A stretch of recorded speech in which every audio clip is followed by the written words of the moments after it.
दोस्तों नमस्कार, मैं राम सूरत यादव। प्रधानमंत्री मोदी एवं बीजेपी ने किसी तरीके से सरकार तो बना लिया, लेकिन अब सरकार को लेकर के पूरे देश में चर्चा का विषय बना हुआ है कि ये सरकार कब तक चलेगी, क्योंकि बहुत ऐसे खुलासे हो रहे हैं जिससे बीजेपी ने एकदम परेशान हो गई है। अभी हाल में 2 दिन पहले ही टाइम्स ऑफ इंडिया ने अपने आर्टिकल में एक बहुत बड़ा खुलासा किया है, जिसके कारण बीजेपी की पूरी जमीन खिसक गई है। क्योंकि टाइम्स ऑफ इंडिया ने जो अपने आर्टिकल में खुलासा किया है, उसका कहना है कि जो 240 सीट बीजेपी पाई है उसमें चुनाव आयोग की बहुत बड़ी भूमिका है, वरना बीजेपी 140 सीट तक सिमट जाती। मतलब आप समझ सकते हैं क्या बहुत बड़ा हेरफेर हुआ है, क्या ईवीएम को लेकर के चुनाव आयोग ने बहुत बड़ा खेला खेला है। और आपने देखा भी है कि पहले और दूसरे चरण के चुनाव में किस तरीके से 1,16,00,000 जो है वोट बढ़ गए, और वह भी 11 दिन बाद उसका जो है सरकारी आंकड़ा जारी किया गया चुनाव आयोग के द्वारा।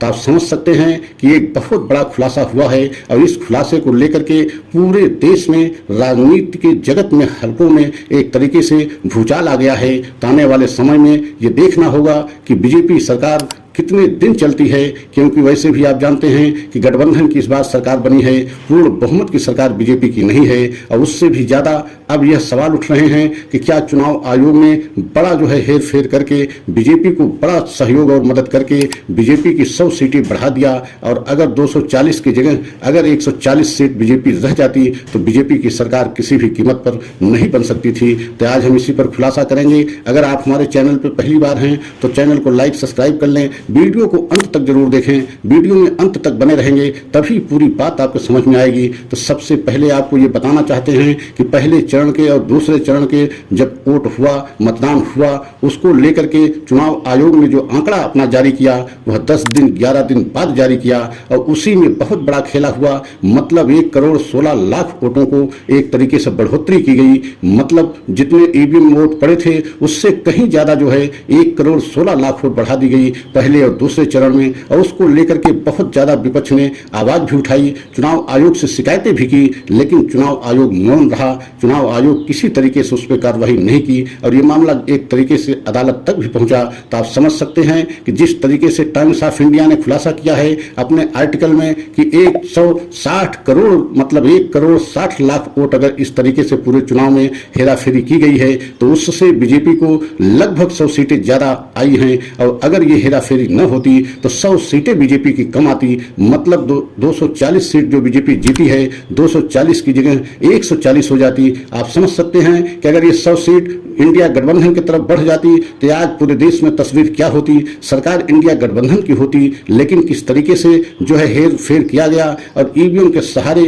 चुनाव आयोग ने पूरी कोशिश किया। लेकिन क्या जब जिस तरीके से खुलासा हो रहा है और यह खुलासे के आधार पर अगर मामला जो है अदालत या सुप्रीम कोर्ट तक पहुंचा और उस पर अगर निष्पक्ष स्वतंत्र सुनवाई हुई, क्योंकि chief justice of India DY Chandrachud को आप जानते हैं, पूरा देश जानता है, पूरा देश उनको सलाम भी करता है कि उनके पास जो मामला पहुंचता है वह दूध का दूध और पानी का पानी हो जाता है। मतलब पूरी तरीके से उसमें कहीं गुंजाइश नहीं रहती कि फैसले में किसी तरीके से हेर फेर हो सके। तो आप जानते हैं कि अगर ये मामला अदालत तक गया या सुप्रीम कोर्ट तक गया तो बीजेपी की और मुसीबतें आ सकती हैं। लेकिन जिस तरीके से टाइम्स ऑफ इंडिया ने खुलासा किया है और इस खुलासे को लेकर के पूरे राजनीतिक जगत में एक तरीके से हलचल मच गई है, तो आने वाले समय में ये देखना बहुत जरूरी होगा कि बीजेपी सरकार गठबंधन की सरकार बना तो ली है, लेकिन ये गठबंधन की सरकार कब तक चलेगी, क्योंकि यही चर्चा पूरे देश में बना हुआ है। आप देख रहे हैं नीतीश कुमार और चंद्रबाबू नायडू ये दोनों ऐसे सहयोगी दल हैं बीजेपी के कि अगर ये दोनों सहयोगी दल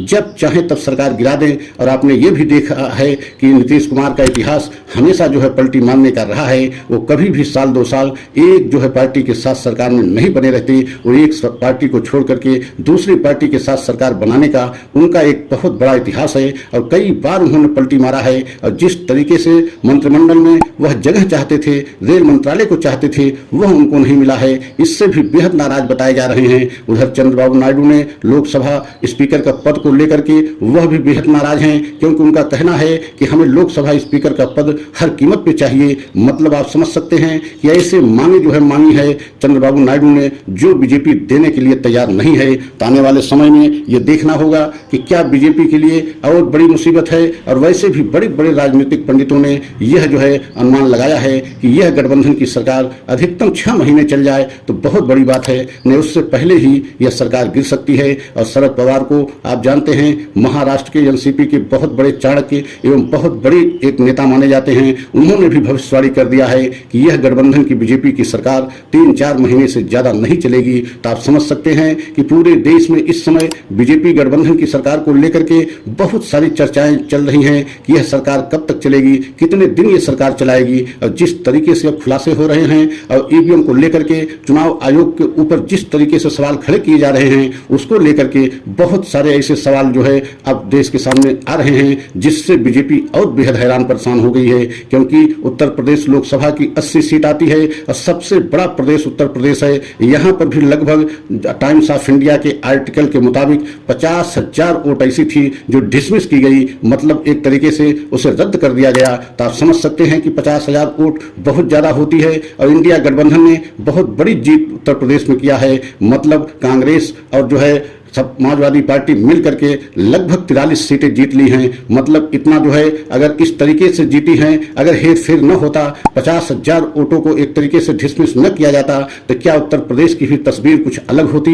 यही सारे सवाल अब पूरे देश की जनता के सामने आ रहे हैं। जिस तरीके से टाइम्स ऑफ इंडिया ने अपने आर्टिकल में खुलासा किया है, उससे बहुत बड़ा एक सवाल बनता है कि क्या चुनाव आयोग ने बहुत बड़ी मदद किया और बीजेपी को मदद करके तीसरी बार किसी न किसी तरह से सत्ता में पहुंचाया। वो अलग विषय है, गठबंधन के सहारे ही बीजेपी सत्ता में पहुंची, क्योंकि अगर इतनी मदद जो है चुनाव आयोग न किया होता तो किसी भी कीमत पर बीजेपी सत्ता में पहुंचने की स्थिति में नहीं थी। क्योंकि 240 सीट बीजेपी पाई है, अगर 240 में 100 सीट अगर कम हो जाएगी तो बीजेपी की 140 सीट हो जाएगी। और 140 सीट हो जाती तो आज पूरे देश में तस्वीर अलग रहती और इंडिया गठबंधन की सरकार बन जाती। क्योंकि आप देख रहे हैं कि इतने के बावजूद कांग्रेस ने 100 सीटों का आंकड़ा पार किया है। लगभग इस समय निर्दलीय जो कांग्रेस के साथ मिल गए हैं, उनको लेकर के 103 सीट पर कांग्रेस है और इंडिया गठबंधन लगभग 238 सीट पहुंच गई है। तो आप समझ सकते हैं कि बहुत दूर सरकार बनाने से इंडिया गठबंधन नहीं है, लेकिन इसके बावजूद जो है बीजेपी की बहुत बड़ी मदद जो है चुनाव आयोग ने किया